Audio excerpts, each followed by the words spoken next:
All right, should you rent or should you buy a home? That's the question, and I've been seeing a lot of that question pop up a lot. Even people asking me, should you rent, buy? Uh, a lot of people are, you know, really, what's the word? Disheartened, I guess, with the whole state of everything, and uh, you know, prices being high, while interest rates are being high, and even rent being high for that matter. So, which makes sense for you? What should you do? Should you rent or should you buy? Well, that's a big ball of wax that we got to unpack. And I hope to give you some pointers and some tips on what my opinion is on both and what's right for you. And yeah, we go from there. Please don't forget to like, subscribe, and comment and share. Um, so let's start with the rent side first. I'm not opposed to rent. If you need to rent and get some things together, fine, do it. And find one that is reasonable within your budget so you're not breaking the bank on something you don't own.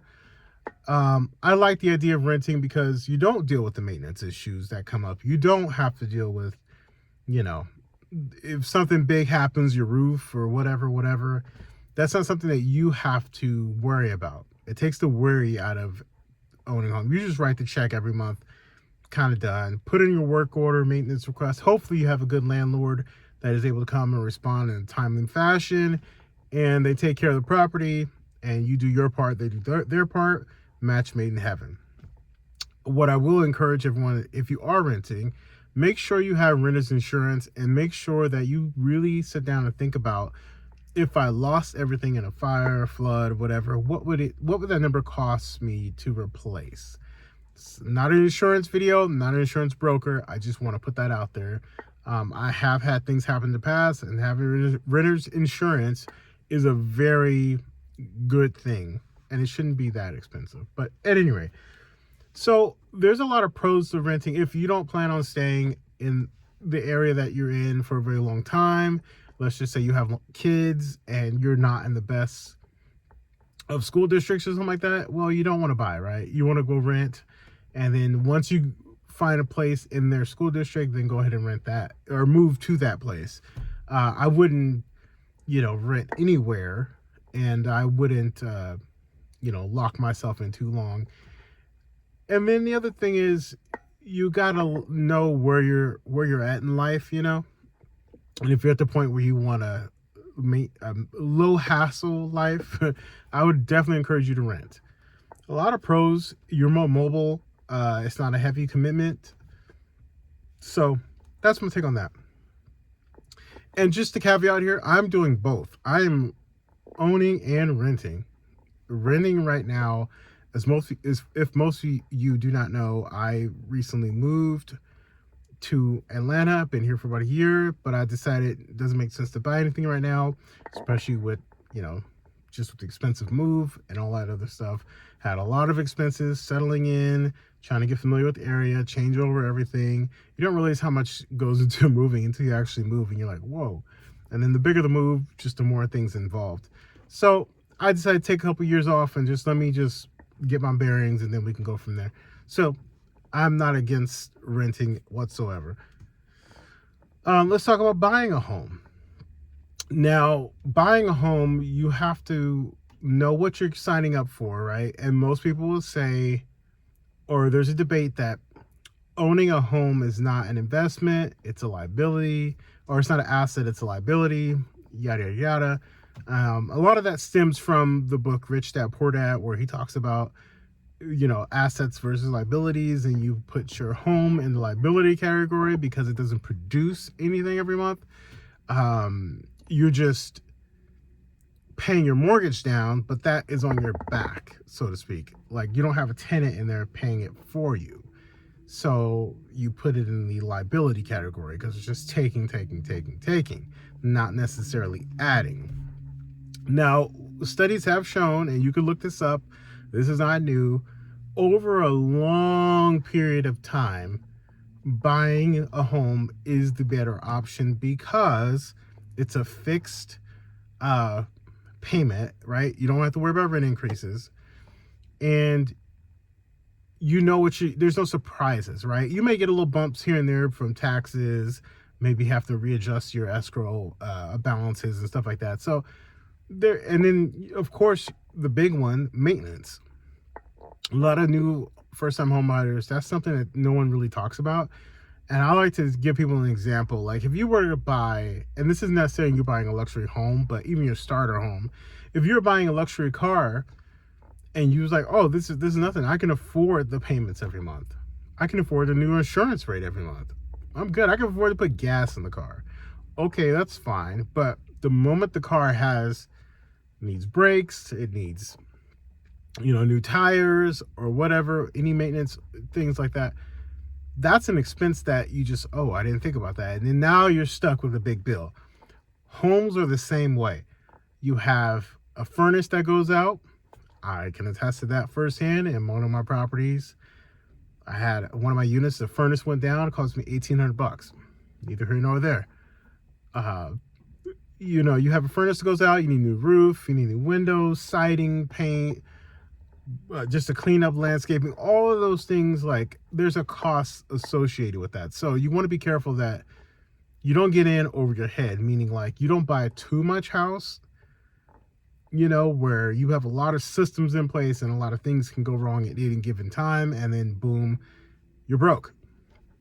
So, if you're a first-time homeowner, I don't recommend you go out and buy a house that has, upstairs, downstairs, basement, and, pool and all these things. If you can afford that, fine, but I would not recommend it because the bigger the home, the more systems are involved. The more systems there are involved, you could just put a dollar amount to each one of those systems. And so you got multiple water heaters, you have HVAC, you have so many things that can go wrong, right? So that could be the downside of owning. The plus side of owning is you are building equity usually over a period of time, and it's like a piggy bank. You're storing money away, and once that money, once you decide to sell, hopefully you can walk away with a nice little chunk. And 9 times out of 10, that's the case, because real estate, as we know, appreciates over time, but it's a slow burn. It's not a quick, fast money, and you, again, not necessarily having tenants to pay down the debt. The debt is always the burden when it comes to, essentially real estate. When you're renting, you eliminate that altogether. So you're not worried about the debt structure, repayment, taxes, insurance, all of those things that you have to do and be aware of, right? Because when you own a home, every year you need to be pricing insurance. Every year you need to be making sure that your taxes are in line. And if you get a tax bill that is just egregious, which that can happen, it happened to me. Maybe I'll make a video about that. You could challenge it, right? You could challenge it, and you can get the right things in place to combat that and offset that. So at the end of the day, here's my opinion. It's all based on your lifestyle, but 2, here's how I look at it. I would own a home that can produce income. What do I mean by that? Instead of buying something that is standard 3, 2 bedrooms and bathrooms, that's fine. But maybe when you are talking to your real estate, your professional or whatever, you could ask them, hey, make sure we're looking for things, or keep it on the radar that we are interested in things that has like an ADU on it, the sensory accessory dwelling unit. That's something that can be rented out and offset your mortgage, right? So it's it'll essentially be a duplex, right? And it offsets that payment every month, which can give a huge relief. The second thing I would say is you could look at, if it doesn't have an ADU, or maybe those are hard to come by in that area, look for a basement. I know people who have rented out their basement or even done like short-term rentals in their basement, and they remodeled it and had it to where it has private entrance and, obviously a bathroom, all that stuff down there, anything that could accommodate a guest for a short period of time. And I know people who have actually made money. So, and that's after their mortgage is paid for. They've made money on the revenue side just off having that situation. So a lot of things there, but that's how I look at it, and that's what I would do. Because anytime where you lay your head, if that can be paid for independently of you, that is a win. So get creative. I think this new economy is gonna really we're gonna have to just be creative. You can't just do the standard run of the mill thinking you're gonna do something. That if you're gonna get into owning real estate, try to always find a way where it could pay you, even if it deeply discounts your rent. That's fine, but just something, right? You lose your job, whatever, you're not stressing out because you're like, okay, well, at least the majority of it's paid. Maybe I got to come up with $1,000. I can go do this or that, or whatever side hustle or gig my way through it until I can land the next gig, something like that. I think will be happier, take a lot of pressure off, and all things like that. So that's my 2 cents. That's my take. I like them both. It just depends on the season of life, and I am currently doing both.